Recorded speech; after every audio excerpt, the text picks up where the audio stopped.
Welcome to Notes Valley. इस video में हम कंप्लीट करने वाले फिजिक्स का चैप्टर नंबर 12 थर्मोडायनेमिक्स। एक्सप्लेनेशन होगा बहुत ही शॉर्ट और आपकी क्विक रिवीजन होगी। पीडीएफ का लिंक आपको डिस्क्रिप्शन बॉक्स में मिलेगा। और अगर अभी तक आपने मेरे चैनल को सब्सक्राइब नहीं किया तो फटाफट जाके सब्सक्राइब कीजिए और बेल आइकन को फटाफट से हिट कर दीजिए।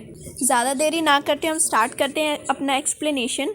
हम अपना टॉपिक स्टार्ट करने वाले थर्मोडायनेमिक्स की डेफिनेशन के साथ। हमने केमिस्ट्री में भी थर्मोडायनेमिक्स चैप्टर पढ़ा है तो लेकिन आपको यहाँ पे ये बिल्कुल सोचने की ज़रूरत नहीं कि केमिस्ट्री और फिजिक्स का थर्मोडायनेमिक्स सेम हो। केमिस्ट्री और फिजिक्स के थर्मोडायनेमिक्स में बहुत ज़्यादा डिफरेंस है। इसको इसीलिए हम डिफाइन करते हैं कि ये साइंस की वो ब्रांच है जो हीट के कॉन्सेप्ट्स और टेम्परेचर के कॉन्सेप्ट्स के साथ डील करती है और हीट की जैसे वो डिफरेंट फॉर्म्स ऑफ एनर्जी में कन्वर्ट होती है उन इंटर कन्वर्जन्स को भी ये डील करता है थर्मोडायनेमिक्स। हमने केमिस्ट्री में सिस्टम और सराउंडिंग की डेफिनेशन बहुत अच्छे से पढ़ी कि system part of universe under investigation होते हैं। 3 टाइप्स के सिस्टम होते हैं, ओपन, क्लोज्ड एंड आइसोलेटेड।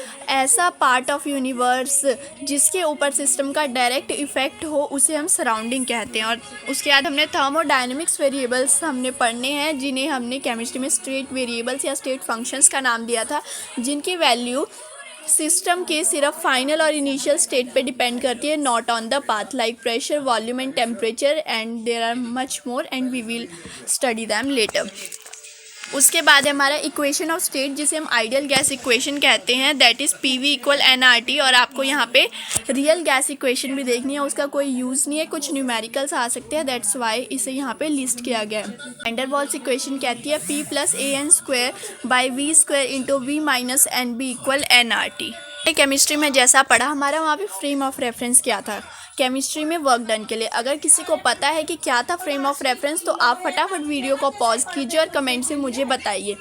और अब मैं आपको बताने जा रही हूँ कि वहाँ पे हमने वर्क डन किसके एक्सपेंस पे किया था। केमिस्ट्री में हम कहते थे कि work done on the system positive होता है और work done by the system negative होता है, क्योंकि जब वर्क सिस्टम के ऊपर किया जाता है मतलब work done on the system तो इंटरनल एनर्जी इंक्रीज करते हैं, इसलिए nature of work done positive होता है। और अगर work done by the system है तो इंटरनल एनर्जी डिक्रीज कर जाती तो वर्क डन का नेचर हम नेगेटिव लेते थे। बट यहाँ पे हमारा फ्रेम ऑफ रेफरेंस रहेगा मैकेनिकल एनर्जी, मतलब हम यहाँ पे एनर्जी के टर्म्स में देखेंगे ना कि इंटरनल एनर्जी। और हमने जैसे यहाँ पे एक एक्सप्रेशन निकाला है कि work done equal P into change in volume. और अगर वर्क डन बाय सिस्टम है तो वॉल्यूम चेंज होगा तो work done by the system positive लेंगे और work done on the system negative लेंगे, क्योंकि उसके अंदर वॉल्यूम का जो चेंज है वो नेगेटिव आएगा। उसे हम कैपिटल U से रिप्रेजेंट करते हैं। और ये होता है हमारे जो भी हमारे पार्टिकल्स है वो मॉलिक्यूल्स है चाहे एटम्स है, उन सब की जो टोटल काइनेटिक एनर्जी है पोटेंशियल एनर्जी का सम होता है, उसे हम इंटरनल एनर्जी कहते हैं। और जो पोटेंशियल एनर्जी है मॉलिक्यूल्स की वो डिपेंड करती है वॉल्यूम के ऊपर और जो काइनेटिक एनर्जी है वो डिपेंड करती है टेम्परेचर के ऊपर। तो इसीलिए हम कहते हैं कि जो इंटरनल एनर्जी है for real gases it is a function of temperature and volume. But हम जानते हैं कि आइडियल गैस के मॉलिक्यूल्स का वॉल्यूम हम नेग्लिजिबल लेते हैं क्योंकि उनके बीच में कोई इंटरमॉलिक्यूलर इंट्रैक्शंस नहीं होती है। तो इसीलिए फॉर आइडियल गैस हम ये कहते हैं कि internal energy is a function of only temperature. अगर आपने कभी ध्यान फरमाया तो इसका नाम ज़ीरोथ लॉ ऑफ थर्मोडायनेमिक्स क्यों रखा गया। आप में से बहुतों को ये आंसर पता भी होगा, अगर पता है तो वीडियो पॉज कीजिए, कमेंट में मुझे ज़रूर बताइए।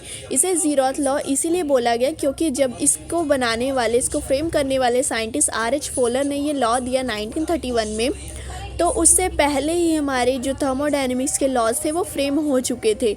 और लेकिन ये जो है हमारा ये बहुत बेसिक लॉ है थर्मोडायनेमिक्स के, तो इसीलिए उन्होंने इसे ज़ीरोथ लॉ ऑफ थर्मोडायनेमिक्स नाम दिया। और ये लॉ कहता है कि अगर हमारा A, मान लीजिए हम 3 सिस्टम ले रहे हैं A, B और C, अगर हमारा A सिस्टम B के साथ थर्मोडायनेमिक्स इक्विलिब्रियम में है और जो हमारा C सिस्टम है वो भी हमारा B के साथ इक्विलिब्रियम में है, तो फिर जो A और C है वो भी आपस में इक्विलिब्रियम में होंगे। लॉ ऑफ थर्मोडायनेमिक्स कहता है कि अगर हीट की फॉर्म में कोई भी एनर्जी सिस्टम के अंदर एंटर कर रही है तो वो 2 यूज़ होते हैं उसके, या तो वो सिस्टम की इंटरनल एनर्जी को इंक्रीज़ करेगी या फिर वो वर्क डन की फॉर्म में सिस्टम से बाहर आ जाएगी। तो इस इक्वेशन को मैथमेटिकली लिखते हैं dq equal du plus dw, या फिर अगर चेंज जो है वो हमारा लार्ज हो तो फिर हम d को डेल्टा से रिप्लेस कर देते हैं। और हमने थोड़ी देर पहले पढ़ा कि जो हमारा dw है that is equal to p dv, मतलब डेल्टा w जो है वो P डेल्टा V के इक्वल है, तो हम इक्वेशन को दूसरी फॉर्म में भी लिख सकते हैं। इसके बाद हम देखेंगे इसके लिए साइन कन्वेंशन, और साइन कन्वेंशंस के अंदर हम अपनी हीट और इंटरनल एनर्जी के साइंस देखेंगे। अगर कोई भी सिस्टम हीट एब्जॉर्ब करता है तो हम उस हीट को पॉजिटिव साइन से रिप्रेजेंट करेंगे, और अगर कोई सिस्टम हीट रिलीज़ करता है तो उसे नेगेटिव साइन से रिप्रेजेंट करेंगे। और अगर इंटरनल एनर्जी इंक्रीज़ हुई है तो फिर वो पॉजिटिव साइन लेगी, और अगर इंटरनल एनर्जी सिस्टम की डिक्रीज़ हुई है तो नेगेटिव साइन आएगा। अब हम देखेंगे specific heat capacity. Specific heat capacity को हम डिफ़ाइन करते हैं कि किसी भी सब्सटेंस के यूनिट मास का टेम्परेचर 1 डिग्री सेल्सियस या 1 केल्विन से राइज़ करने के लिए हमें उसे जितनी हीट देनी पड़ेगी वो हमारी होती है स्पेसिफिक हीट कैपेसिटी। और अगर हम हीट कैपेसिटी को मास से डिवाइड कर दें तो वो हमें स्पेसिफिक हीट कैपेसिटी मिल जाती है।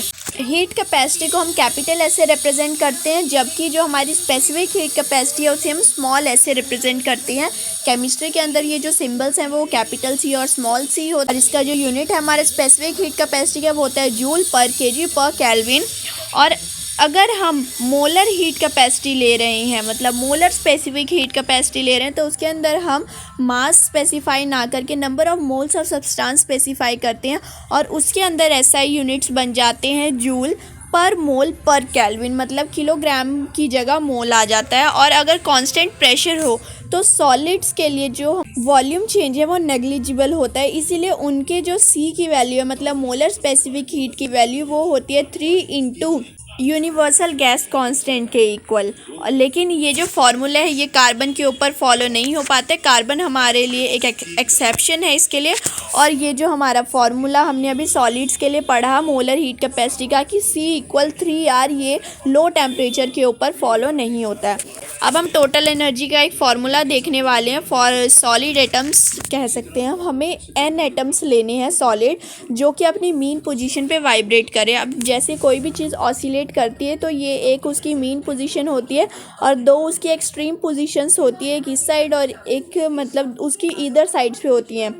तो यहाँ पे हमने n एटम्स कंसीडर किए हैं जो कि सॉलिड हैं, और हर जो एटम है वो अपनी मीन पोजीशन पे वाइब्रेट कर रहा है, मतलब ऑसिलेट कर रहा है।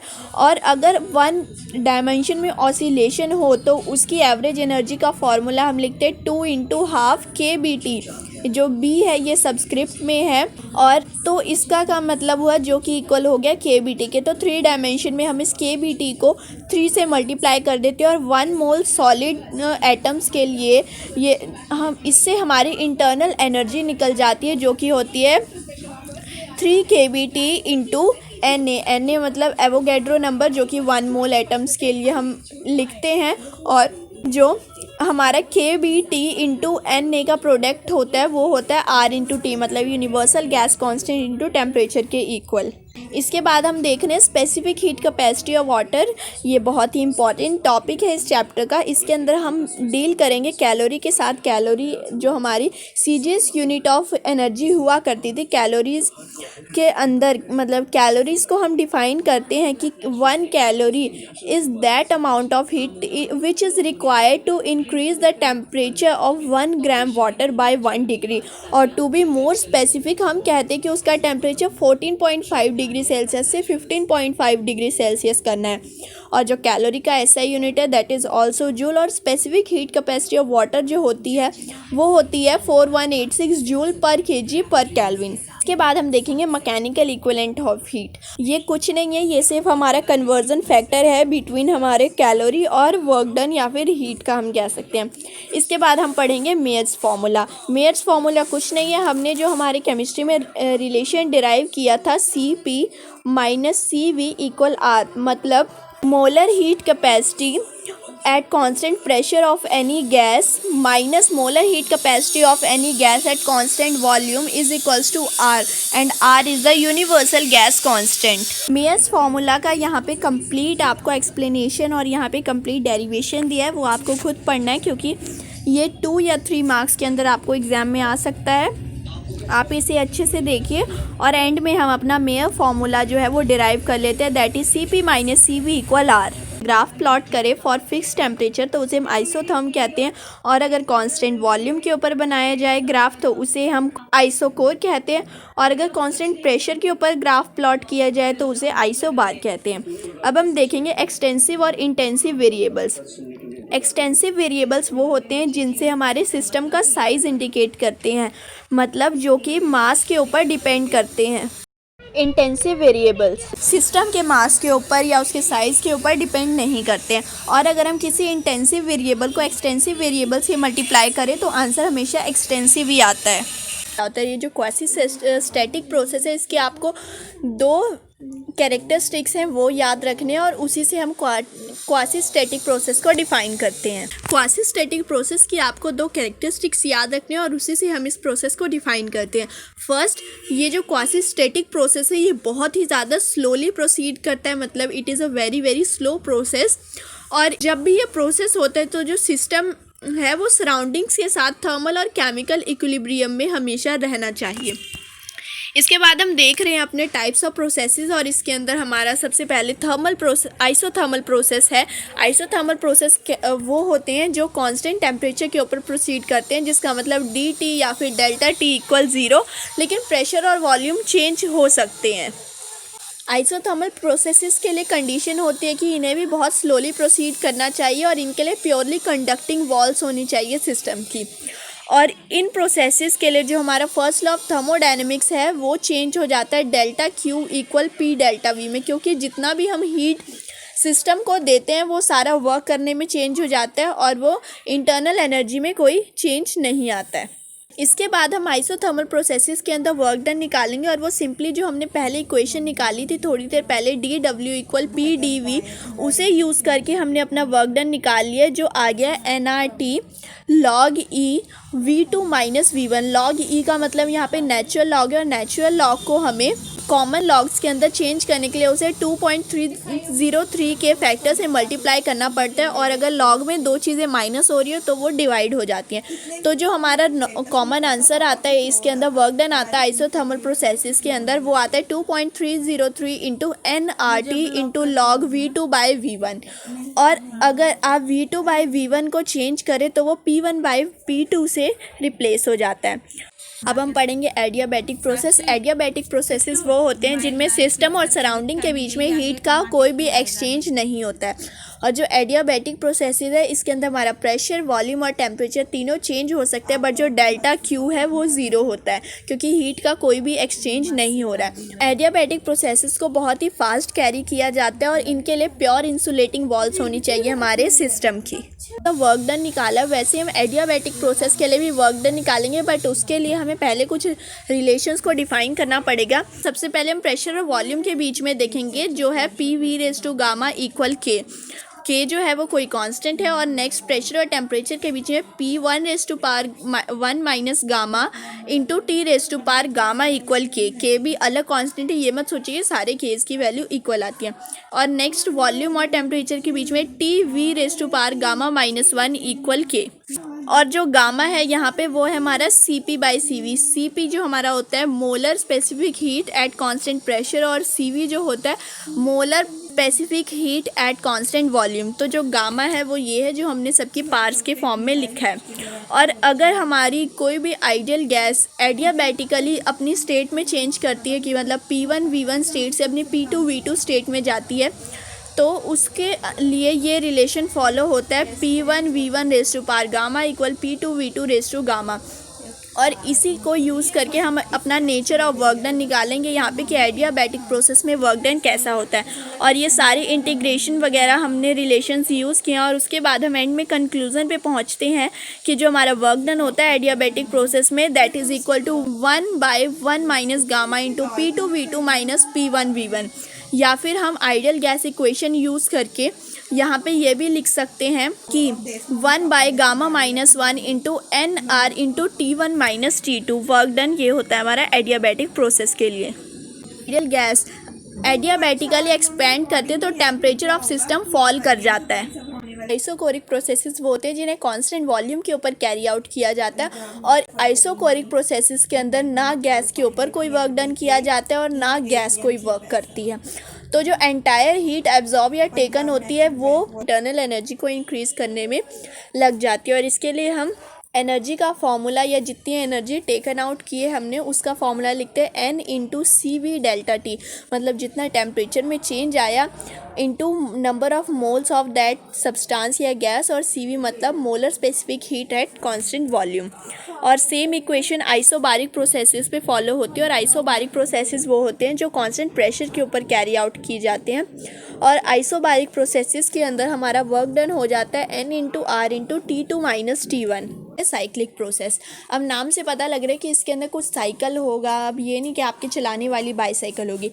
साइक्लिक प्रोसेस में हमारा delta U that is equal to 0, because जो सिस्टम है हमारा वो सीरीज ऑफ स्टेप्स अंडरगो करने के बाद अपनी इनिशियल स्टेट पे रिटर्न कर लेता है। और इसी प्रिंसिपल को यूज़ करके हमने बहुत सारे डिवाइसेस बनाए, जैसे heat engines, refrigerators, heat pumps, और इन सब को हम कवर करने वाले अपने नेक्स्ट वीडियो में, जो कि होने वाला है बहुत ही शॉर्ट।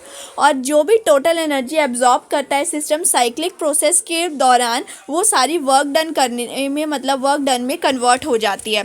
अब हम लास्ट टॉपिक देख रहे हैं जो हमारे आज के डिस्कशन में कंसीडर होगा, that is limitation of first law of thermodynamics. अब जैसे हमने केमिस्ट्री में भी पढ़ा है कि इसका जो सबसे बिगेस्ट एडवांटेज है फर्स्ट लॉ ऑफ थर्मोडायनेमिक्स का, दैट इज़ कि ये डायरेक्शन नहीं इंडिकेट करते कि ट्रांसफ़र ऑफ हीट किस डायरेक्शन में होगा, क्योंकि इसके हिसाब से जो हमारे रिएक्शंस है जितने भी या कोई भी हमारा प्रोसेस है वो सब रिवर्सिबल हैं। बट हमारी प्रैक्टिकल लाइफ में ऐसा पॉसिबल नहीं होता है, तो इसीलिए ये इसकी लिमिटेशन आती है कि ये direction of transfer of heat indicate नहीं करता है, और ना ही ये हमें उन कंडीशंस के बारे में बताता है जिसके अंदर हीट जो है वो मैकेनिकल वर्क में कन्वर्ट होती है। और थर्ड वन ही ऑप्शनल होता है, क्योंकि इसकी मेनली 2 ही लिमिटेशंस है। और ये हमें ये भी नहीं बताता कि जो हमारा हीट एनर्जी है वो कॉन्टीन्यूसली मैकेनिकल वर्क में कन्वर्ट कब तक होगा। तो आज के सेशन में गाइस बस हम इतना ही करेंगे। नेक्स्ट सेशन में हम कंप्लीट करेंगे सेकंड लॉ ऑफ थर्मोडायनेमिक्स के साथ, और वो भी डिस्कशन हमारा बहुत ही ज़्यादा इंटरेस्टिंग होने वाला है और बहुत ही शॉर्ट होगा। उसके अंदर हम पढ़ेंगे हीट इंजन्स और उसके प्रिंसिपल के बारे में डिटेल में, और उसके बाद हम पढ़ने वाले कोफिशिएंट ऑफ एफिशिएंसी, और उसके बाद हम पढ़ेंगे types of heat engine, and then we will be discussing reversible and irreversible processes और उनके लिए नेसेसरी कंडीशंस, और उसके बाद हमारा refrigerator and heat pumps, and last but not the least that is our Carnot engine, which is again the very very important topic from this chapter. अभी तक अगर आपने मेरे चैनल को सब्सक्राइब नहीं किया तो फटाफट जाके सब्सक्राइब कीजिए और बेल आइकन दबा दीजिए ताकि आपकी पढ़ाई पीछे न रह जाए। Thanks for watching, bye bye.